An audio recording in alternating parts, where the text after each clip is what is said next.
पाऊस झालाय मराठवाड्यामध्ये, राज्यात प्रचंड नुकसान झालंय. पंचनाम्यासाठी काही शेतकरी अहवाल दिलाय, फळबागांचंही नुकसान आहे. सर्व कलेक्टरना सूचना गेलेल्या आहेत की मुख्यमंत्री महोदयांनी देखील स्वतः सगळ्यांशी बोललेत. आता या संभाजीनगरच्या कलेक्टरसह मी स्वतः बोललोय आणि आमच्या पालकमंत्र्यांनी देखील आज बैठक देखील घेतली आहे. त्यामुळे तातडीने पंचनामे होतील आणि कुठेही शेतकऱ्यांना वाऱ्यावर सोडणार नाही. आम्ही आपल्याला माहीत आहे की शेतकऱ्यांच्या पाठीशी उभं राहणारं सरकार आपलं महायुतीचं आहे.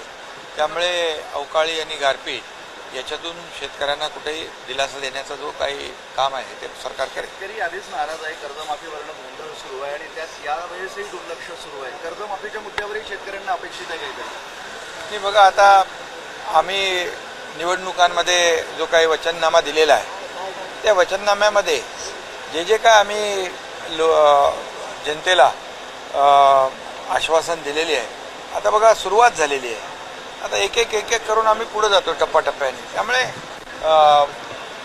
आणि आपण लाडकी बहीण योजना, त्याचा येणारा सगळं काही आपल्याला लागणारे पैसे, विकासाला पैसे, ज्या योजना सुरू आहेत त्या सुरू ठेवण्याला पैसे, हे सगळं करता करता आपण जे आम्ही बोललोय, जे आम्ही निवडणुकीला वचननाम्यामध्ये जे मुद्दे आम्ही आणि जी आश्वासनं दिलेली आहेत ते आम्ही टप्प्याटप्प्याने पुढे पार पाडणार.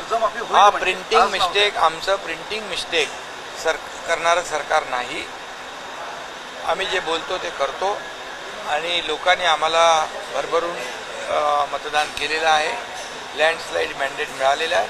त्यामुळे आमची जबाबदारी आहे आणि आम्ही एक टीम म्हणून काम करतोय. त्यामुळे तुम्ही आता मी जेव्हा आश्वासन दिलं किंवा आम्ही तिघही जेव्हा बोलत होतो त्या निवडणुकीच्या पूर्वी, तेव्हा हेच सांगत होतो की जशी जशी सरकारची आर्थिक परिस्थिती मजबूत होत जाईल आणि शेवटी आपल्याला सगळ्या गोष्टी सगळं सांभाळायचं आहे.